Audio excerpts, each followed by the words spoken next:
that hope is better than fear. I know that we need a president who understands, as Bill Clinton did, that debt is not as good as being in the black. We know that we have to be solvent. We have to be looking forward to our future. We have to understand how to balance a budget. We have to understand how to balance our affairs around the world. We have to know that the future of our jobs and our environment is in clean energy and alternative fuels and turning away from the fossil fuels that have damaged our environment in the past. We know that the future is ahead of us and it can be bright, and once again Americans want to feel comfortable in the knowledge that our best days are yet to come. And ladies and gentlemen, they are. Our best days are yet to come.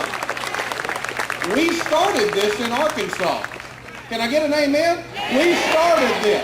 2 years ago, we said, 2 years ago next month, we said that Arkansas needed a change. All we had to do was believe in Arkansas. We started it.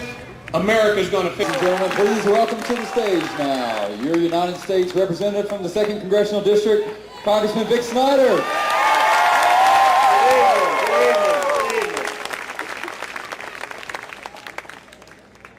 I can't resist telling this story, seeing as how it happened during the Clinton presidency, and I don't get to follow Mary Steenburgen very often at a speaking event. But one of my favorite stories from the Clinton administration is when I was invited to go to a state dinner for the King of Morocco. And so I didn't know anything about state dinners. Anyway, so I arrived over there, and there was a reception. And then at some point they said, well, line up. You got to go through the receiving line. And I didn't know what they were talking about. So I lined up, and I was standing right next to Paula Abdul. Anyway, she was looking quite lovely. I was standing next to Paula Abdul.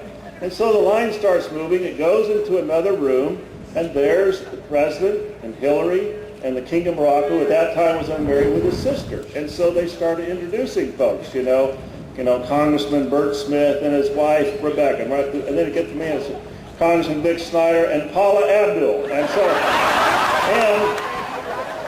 and unbeknownst to me, that was broadcast live on like C-SPAN 3, I think it was in D.C.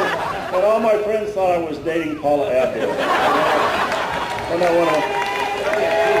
I know it. Anyway, see, Mary, I just had to tell that story. Well, it is a great, great night to be in Arkansas. It's a great night, Mayor Hayes, to be in North Little Rock. It's a great time to be alive. It's a great time to be an American. And it's a great time to have a wife pregnant with triplets. Yeah. And not just any wife. The 1979 North Little Rock Junior Miss. That's the wife who's pregnant with triplets.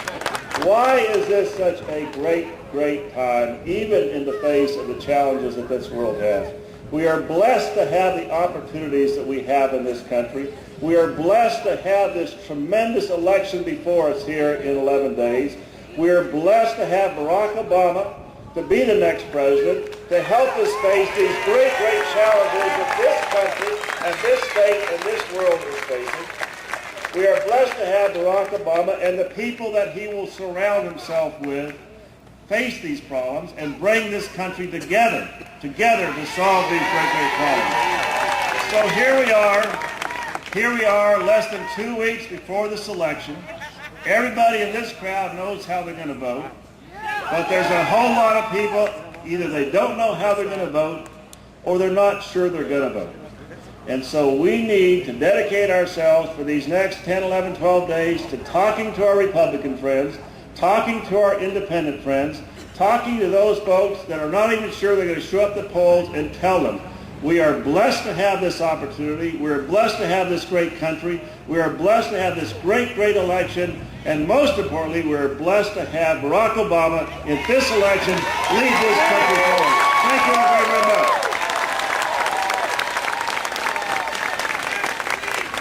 North Little Rock, please keep it going for Lieutenant Governor Bill Halter.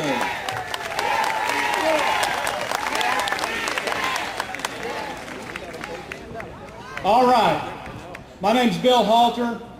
You have blessed me by being named Lieutenant Governor of Arkansas, and I am a North Little Rock native, and I am so proud to be here with with all my friends from North Little Rock. Now, if you don't mind, I want to take us down a little trip down through some lessons of history. 51 years ago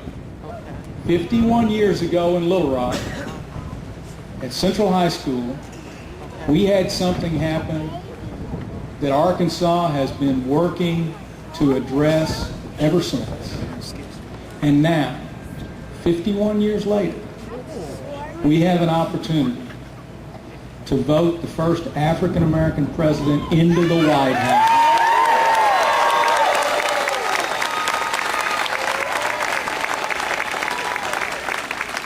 But it's not just that.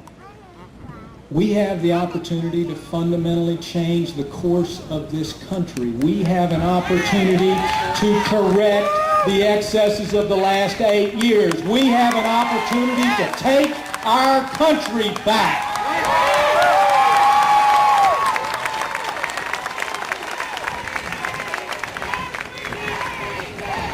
Yes, we can! Yes, we can! Yes, we can! Yes, we can!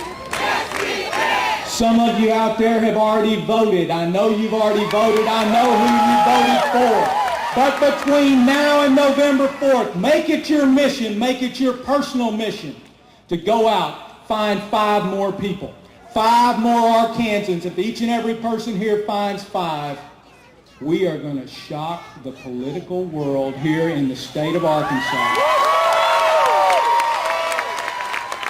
Now, folks, I want to give you another lesson of history.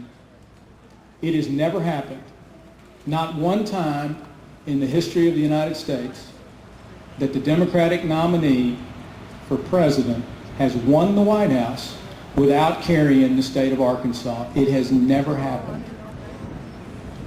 Let's make sure.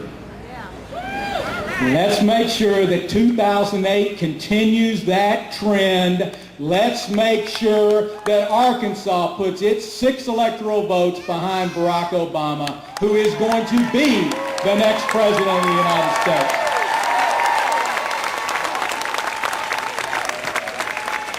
Now, folks, I'm going to be honest with you. We got asked to come up here. Dustin and I got asked to come up here at the last minute. We weren't planning on speaking to you. I've got an initiative on the ballot. I'm not even going to mention it. There's one other initiative on the ballot, though, I do want to talk about. There's an initiated act on this ballot, Act 1. Work hard. Get out there, tell your friends and neighbors why they need to vote against initiated Act 1. You get out there and you tell your friends and neighbors the last thing we need to do, is make it more difficult to put our kids in supportive and caring homes. We need to leave this to the experts. We need to leave this to the people that know what they're doing. We darn sure don't need to tell people that if you want to have your sister or your brother be the adoptive parent in the event that something happens to you, that you can't do it because of their living circumstances. We need to protect our kids. Get out there and talk about it. I'm going to close with this. 4 days ago, my wife and I were blessed with our second baby girl. She was a month early. She wanted to early vote. But we have a responsibility, folks. We have a responsibility to my second baby girl, my first baby girl, and the children and the grandchildren of everybody here, to give them the government they deserve, to give them the future they deserve, to give them education, to give them hope, to tell them that hope trumps fear every day. You can do that. You can make that happen. We're counting on you. Get out there and work. Thank you very much.